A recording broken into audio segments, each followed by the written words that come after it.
The account of the bhikkhu who was visited by a devata and about his recollection of past lives has been told.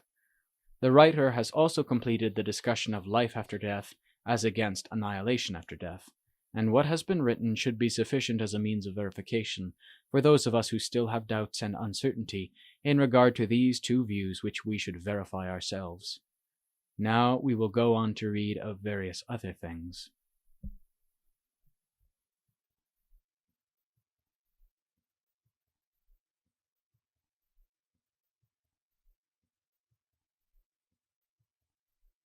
Chapter 8.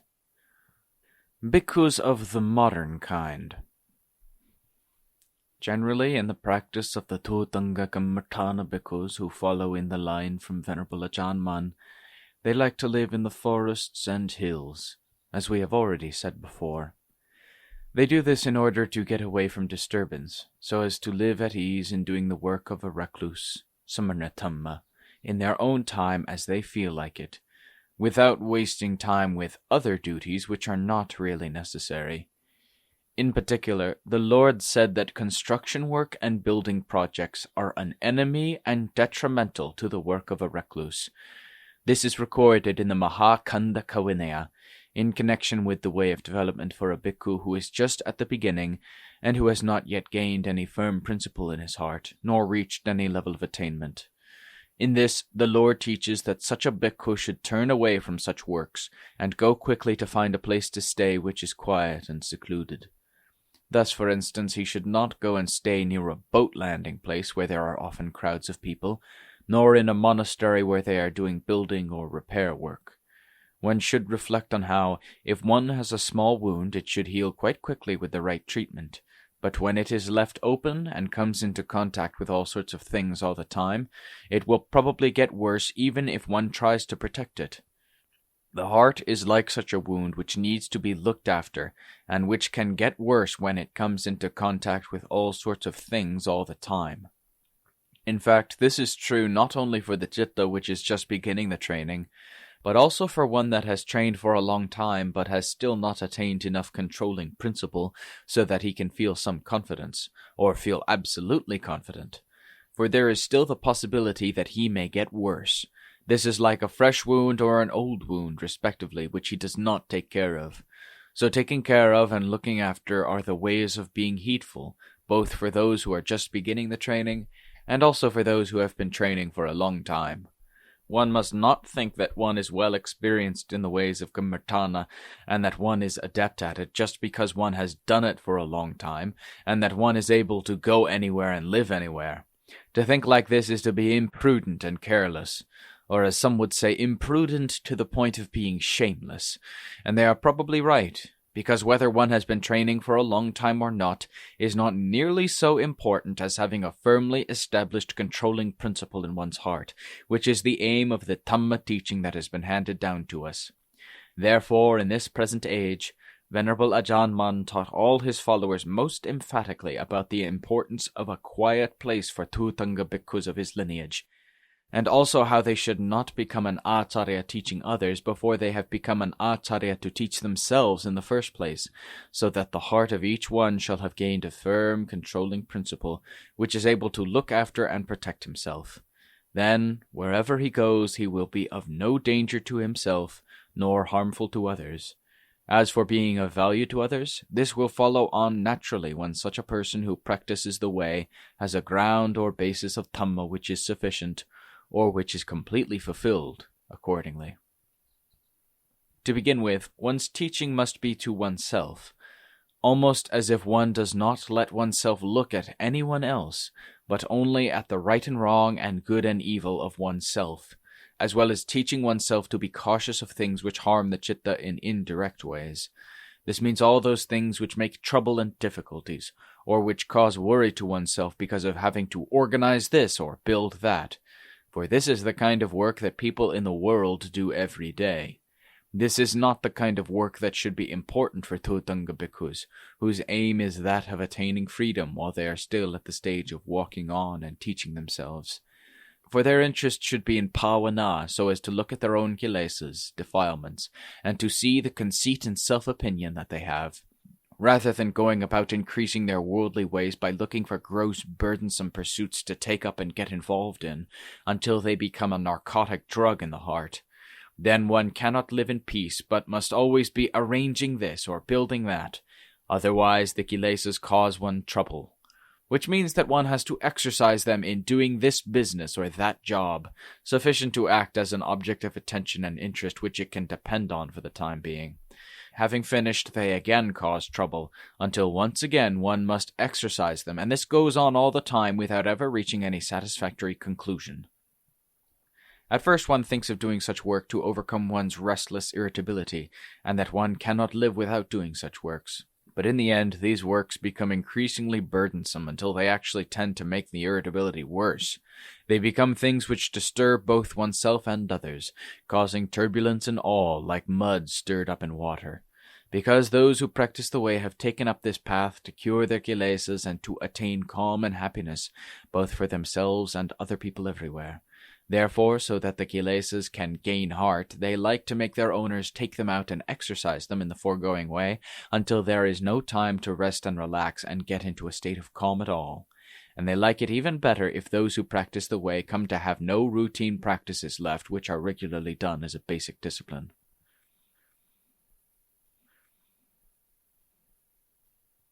When Venerable Ajaan Mun was emphatically teaching Dhamma in a manner which went to the heart, he was very afraid that it would not reach the hearts of we who were listening and who were inclined to go in the opposite direction to him. This he pointed out in ways such as, "If any of you who practice the way want to surpass the teaching of this foolish old man, then go and do so. When you have attained the highest Dhamma using your methods, then please come and help this old man so that he can see the sky and the earth with you. For this old man just dwells in the forest practicing meditation by closing his ears and eyes without looking at the moon, the stars, and the world of samsara to see how it is developing and deteriorating. Anyone who wants development and progress in the modern way must use modern ways. But this old bhikkhu has not yet got the wisdom to find out how to use these modern ways, and so he holds on to the methods of using the old Thutanga practices which the Lord Buddha gave us, to be used according to the needs of each person. But others always want to come and be a nuisance, disturbing him all the time and not allowing him to relax even for a short time. And when they come, instead of using whatever mindfulness and wisdom they have to keep a close watch on the routine methods of practice and taking them up as their way to develop, they turn around and become modern bhikkhus, taking a shortcut to get rid of their kilesas by indulging in business and works of various kinds, so as to show off to the world that I have ability and talents. But are they talents, vasana? In fact, they seem to be nothing but kilesas which bind and tangle them up until they cannot find any time to live in peace and happiness, not even for brief periods. All they have is emotionally bound involvements, aramana, which drag them this way and that until they cannot sit still. Are these the talents of a practicing bhikkhu? I'm foolish, and I don't know what kinds of talents these are, nor how these talents should be promoted so that they may be the right way for a bhikkhu who practices. And how then does the work of a bhikkhu who practices with the highest aim and ideal of attaining salvation differ from other work as done elsewhere in the world? And why do they like all the troublesome involvement in the world, yet do not see what it's all about? As for myself, I am still alive, and I can see the way it has gone already. And how will it be when I am dead? Even though I am very foolish and ignorant, I know what will happen and how it is going to be from the way things are happening now in the field of those who practice. In addition, these bhikkhus, once they go away from here, they wander about boasting to the world that they are followers of Venerable Ajaan Mun, followers of Venerable Ajaan Mun who never have time to shut their mouths until other people are tired of hearing them. And it is significant that Venerable Ajaan Mun is a forest bhikkhu, whereas most of his followers are bhikkhus of the modern type. This is where it will decay and decompose until it loses all form due to the boastfulness and sales talk of Ajaan Mun's followers. This is why I am concerned about my bhikkhus who act and behave in ways that are unusual and abnormal, setting up their teacher like food for sale in front of a shop. To begin with, this leads people to the false belief that these bhikkhus are the Acharya's followers, without understanding that they are the type of followers who are parasites and who, in an occult way, suck his blood as well as that of other people in general. Secondly, it makes people tired and fed up with hearing their self-advertisements, boasting of all the things they have done, and fed up with all the endless trouble and nuisance which they become in all sorts of ways. All of this is what leads to their own destruction, as well as to the destruction of their acharya, the circle of those who practice the way, and Buddhism, causing it to become lost with everything else. A vision, nimitta, which I saw in my meditation practice, of bhikkhus running about back and forth in front of me and behind me, which is to be interpreted as showing the shameless arrogance of those practicing bhikkhus who are lacking in moral shame and moral fear, hire-ottappa Dhamma, in their hearts, is now coming into being for me to see quite clearly all the time, even while I am still alive. After I am dead, whoever has the stripes of the tiger or the spots of the leopard concealed within them are then bound to display them as much as they can, for they have already begun to sell themselves and their teacher to some extent, in various ways which depends on the color of their stripes or spots. This is an indication which can be clearly seen in the present, of the harm which they will do in the future. He further emphasized this theme, saying, "If there is anyone here at present who wants to be clever and bold-faced in a shameless way, even while still staying with me, please say so. I will set you up as the great teacher of the way of practice right now, even though you are still full of stupidity. But I want to let the others admire you as a thoroughly clever person to satisfy your desire, so you must speak out now. A skilled and clever person is rarely found, and I would like to meet one, for I would be sorry to die without having this opportunity. Therefore, I want to meet you now while I am still alive." This is how Venerable Ajaan Mun could be truly forceful, strong, and acerbic when he wanted to be, and those who heard it would sweat profusely as they felt hotter than fire. But for those who listened with interest in learning the way of Dhamma, and who were truly intent on the way of practice, the more forceful it was, the more their hearts submitted to it, the more they accepted it, and the more cool they felt. This was very different from those times when he taught Dhamma in the usual way.